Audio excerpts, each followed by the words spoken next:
8,372 innocent men, women, and children murdered in just a few days. A city destroyed. One man responsible. Ratko Mladić, the Butcher of Srebrenica, orchestrated one of the most horrific crimes in modern history and evaded justice for 16 years. Welcome back to Dark Secrets of True Crime. Today, we uncover the chilling story of Ratko Mladić, a name synonymous with terror and genocide. Let's begin.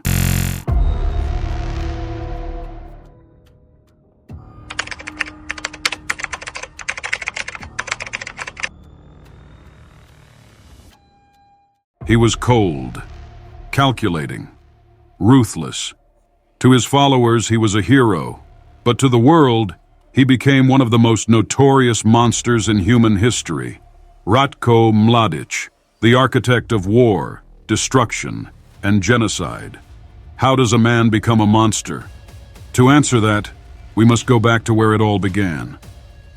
Ratko Mladić was born in 1943 in a small Bosnian village during the chaos of World War II. His father, a partisan fighter, was killed by Croatian Ustasha forces when Mladić was just 2 years old. This early trauma shaped his life, but instead of seeking compassion or peace, Mladić embraced hatred, a hatred that would eventually cost tens of thousands of lives. Growing up in poverty, Mladić had one dream: power. The Yugoslav People's Army became the perfect platform for him to pursue his ambitions. He wasn't particularly charismatic, but he was disciplined and merciless. Colleagues described him as a man who tolerated no mistakes. But what most failed to see was the coldness in his eyes. In the 1990s, as Yugoslavia disintegrated, Mladić found himself in the right place at the right time, at least from his perspective.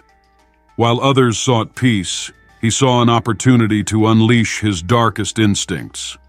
Appointed as the commander of the Bosnian Serb army in 1992, Mladić began a reign of terror Europe hadn't seen since World War II. To him, this wasn't just a war.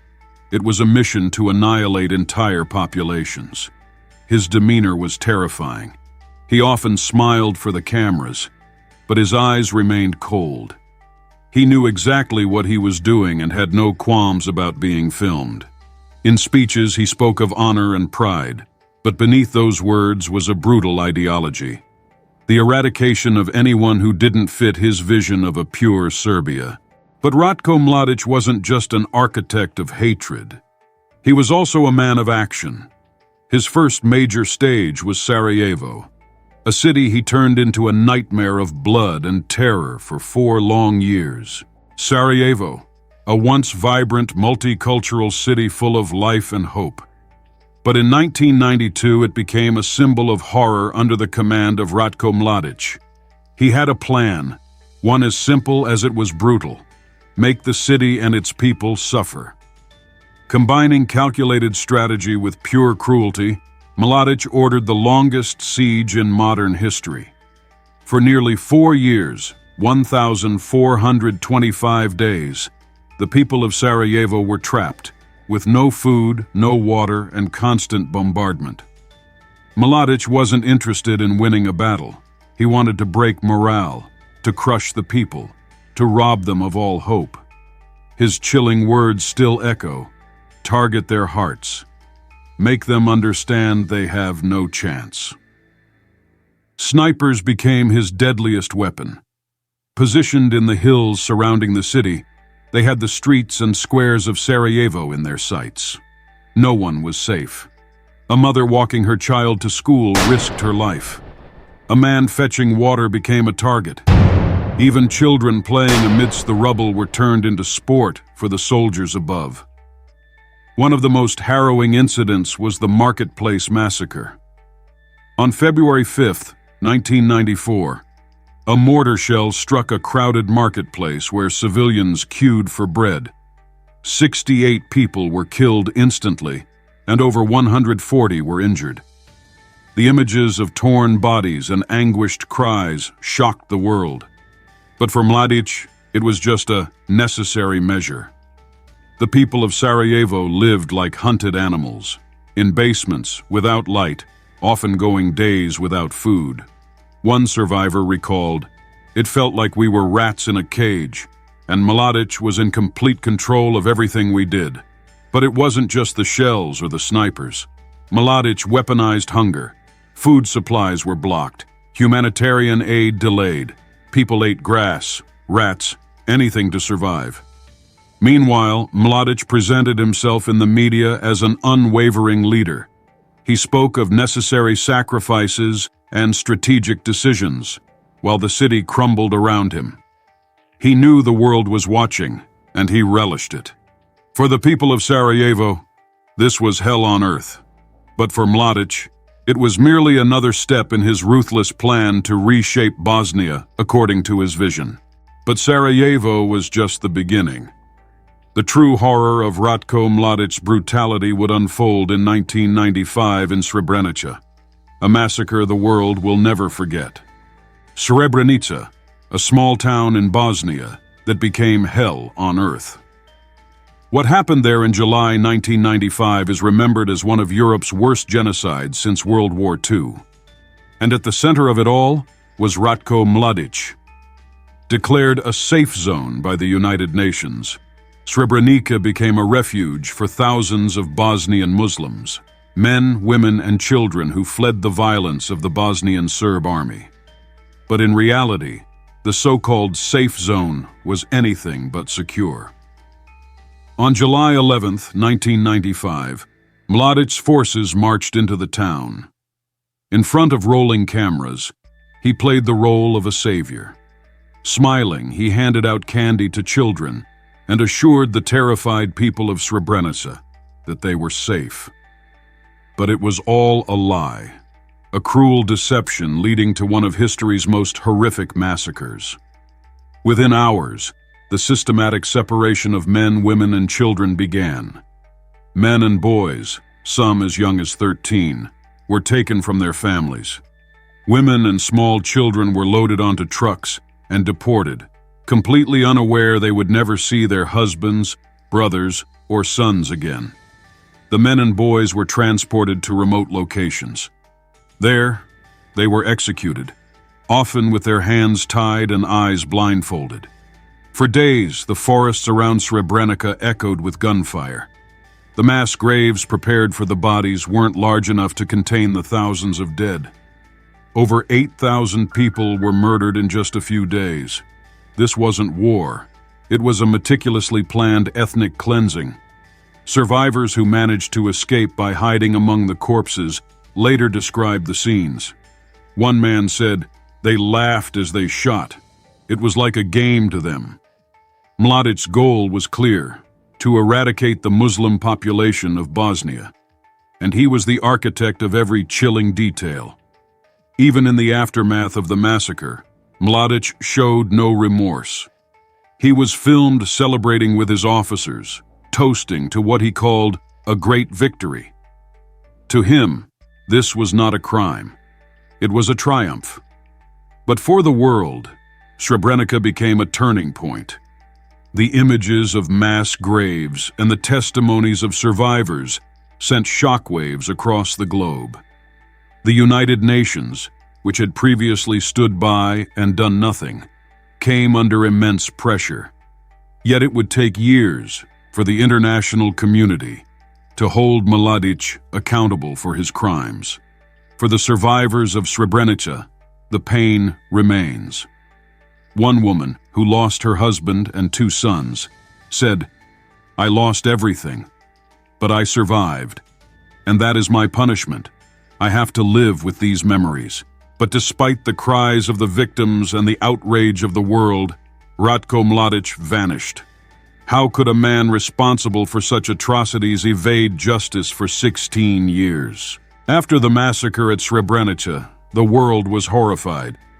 Ratko Mladić became the embodiment of evil, and the International Criminal Tribunal for the former Yugoslavia, ICTY, charged him with genocide, war crimes, and crimes against humanity. But by the time investigators arrived, he had already vanished. Mladic's flight began amid the chaos of post-war Bosnia. While the country struggled to recover from the horrors of the conflict, Mladic disappeared into a network of loyal supporters. At first, he stayed in Bosnian Serb-controlled territories, protected by those who still saw him as a hero. But as international pressure on Bosnia grew to extradite him, Mladic fled to Serbia. Incredibly, he lived for years in plain sight, reportedly hiding in Belgrade, the capital, under false identities. Protected by a web of former military officers, nationalist politicians, and even segments of the Serbian government, Mladic managed to evade capture for over a decade. Investigators described the search for Mladic as one of the most challenging manhunts in modern history. Every time they closed in, he slipped away. A lead investigator later stated, "It was as if he had an invisible shield. Every clue we followed led to a dead end." Meanwhile, the families of Mladic's victims never stopped demanding justice. Each year, they organized marches and demonstrations, holding pictures of their lost loved ones. One grieving mother said, "We know he's alive. He celebrates while we mourn." Pressure on Serbia began to mount. The international community made it clear. Serbia's bid for European Union membership depended on its cooperation in capturing war criminals like Ratko Mladić. Yet years passed, and he remained a ghost. Finally, on May 26, 2011, 16 years after the massacre at Srebrenica, Mladic was found. He was living in a small village in Serbia, hiding on a remote farm. When police arrested him, he was unrecognizable. An old, frail man, far removed from the arrogant general who had once strutted through Srebrenica. For the families of the victims, his capture was bittersweet. Many asked, why did it take so long? Why was he allowed to live in freedom while we've suffered every single day? But Mladic's arrest was just the beginning. What followed was one of the most significant trials in modern history, a trial that forced the world to confront the full extent of his atrocities. On May 31, 2011, Ratko Mladić was extradited to the International Criminal Tribunal for the former Yugoslavia, ICTY, in The Hague. After 16 years on the run, the man responsible for genocide and unthinkable atrocities finally faced justice. The trial began in 2012 and became one of the longest and most significant proceedings in modern history. Over 5 years, more than 500 witnesses testified, and thousands of pieces of evidence were presented. The courtroom was a place of raw emotion. Survivors traveled from Bosnia to confront the man who had destroyed their lives. Many wept as they recounted their stories. One mother, who lost her 2 sons in Srebrenica, said, "I wanted to look into his eyes. I wanted him to know that I survived." But Ratko Mladić showed no remorse. Instead, he mocked the survivors. He smirked, interrupted the judges, and even laughed during testimony. His behavior was a cruel reminder of the disdain he had for his victims. The testimony was harrowing. Survivors spoke of screams, gunfire, and the stench of death that filled the forests of Srebrenica. One man, who escaped by hiding among the bodies, said, "I saw their faces before they were shot. I still see them now." Mladic's defense team argued that he was merely a soldier following orders. But the evidence painted a different picture. Videos showed him giving direct commands during the Srebrenica massacre, smiling as men and boys were marched to their deaths. Documents detailed the plans for ethnic cleansing, plans Mladic had personally approved. The trial was more than a legal proceeding. It was a reckoning. It forced the world to confront not only Mladic's crimes, but also its own failures. Why had it taken so long to capture him? Why had the international community allowed such atrocities to occur? On November 22, 2017, the tribunal delivered its verdict. Ratko Mladić was found guilty on all major charges, including genocide, war crimes, and crimes against humanity. He was sentenced to life imprisonment. For many survivors, the verdict was a moment of relief, but also of sorrow. One woman who lost her entire family said, "This judgment won't bring back my loved ones, but at least the world didn't forget them." The trial of Ratko Mladić was more than a judgment. It was a symbol, a reminder that even the most powerful war criminals can be held accountable. But it also underscored how difficult it is to achieve true justice when the wounds are so deep. But even with Mladić behind bars, one question remains. How does a nation heal when its scars run so deep? What does Bosnia look like today? Bosnia and Herzegovina, a land once celebrated for its cultural diversity, still bears the deep scars of war. The atrocities of Sarajevo, Srebrenica, and countless other places not only destroyed towns, but shattered the souls of its people. Mass graves continue to be discovered. The painstaking process of identifying the remains offers some closure to grieving families, but the pain remains raw. A man who lost his brother in Srebrenica said, "I found his bones, but not his face. How can I find peace when he is incomplete?" Bosnian society remains deeply divided. In parts of the country, particularly in the Republika Srpska, Ratko Mladić is still celebrated as a hero. Streets, schools, and monuments bear his name. Nationalist politicians openly praise him and deny the crimes of Srebrenica. For survivors, this is unbearable. One woman, who lost her entire family in the war, said, "How can they honor a man who caused so much pain? It feels like they are killing us all over again." Yet, in other parts of Bosnia, there is hope. Young people born after the war are working towards reconciliation. They organize memorials, advocate for an honest reckoning with history, and strive to build bridges between ethnic groups.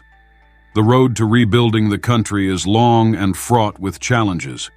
The economy remains weak, unemployment is high, and political tensions linger. Many Bosnians have left in search of a better life. Those who remain fight every day to carve out a future amidst the remnants of the past. Memorials like the one in Potocari, the site of Srebrenica's mass graves, serve as powerful reminders of what happened. Each year on July 11th, thousands gather to honor the victims.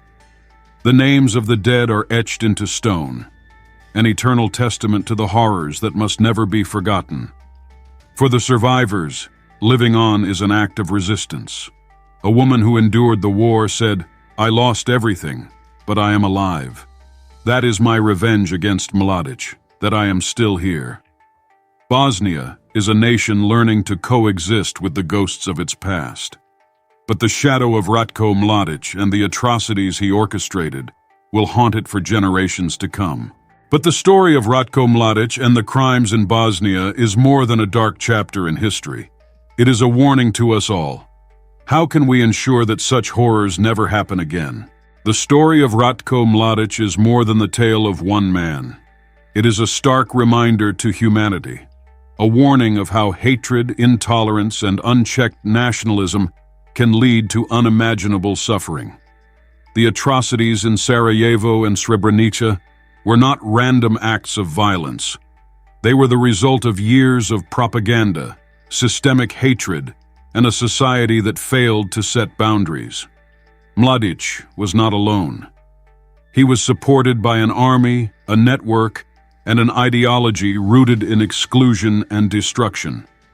But the responsibility doesn't end with him or those directly involved. The international community bears its share of the blame. The United Nations declared Srebrenica a safe zone and then failed to protect it. Politicians in Europe and the United States looked the other way as thousands were slaughtered. The question is, have we learned anything? It's not enough to say, never again. It's not enough to build monuments or observe days of remembrance. The story of Ratko Mladić shows us that words alone are meaningless without action. It takes courage to confront the truth, even when it's uncomfortable. The conviction of Ratko Mladić was a historic moment. It proved that even the most powerful war criminals can be held accountable. But for survivors, it was only the first step. One survivor put it this way: "We don't just need justice. We need the world to understand what happened, so it never happens again." Memorials like the one in Srebrenica remind us that behind every number is a person, a life brutally ended, a dream unfulfilled. These stories must never be forgotten, not just as memories but as warnings. For future generations, it's crucial to carry these lessons forward. Schools must teach the truth. Films, books, and stories must unflinchingly depict the horrors of war. And above all, we must find the courage to stand up against injustice before it's too late. Bosnia and the world face a monumental task, but there is hope. Survivors continue to share their stories, ensuring that their pain serves as a lesson. Young people organize events and demand accountability from those who still deny the crimes. The story of Ratko Mladić and the atrocities in Bosnia is a dark reminder of how low humanity can sink. But it is also a wake-up call, a call to remain vigilant, to set boundaries, and to fight for what is right.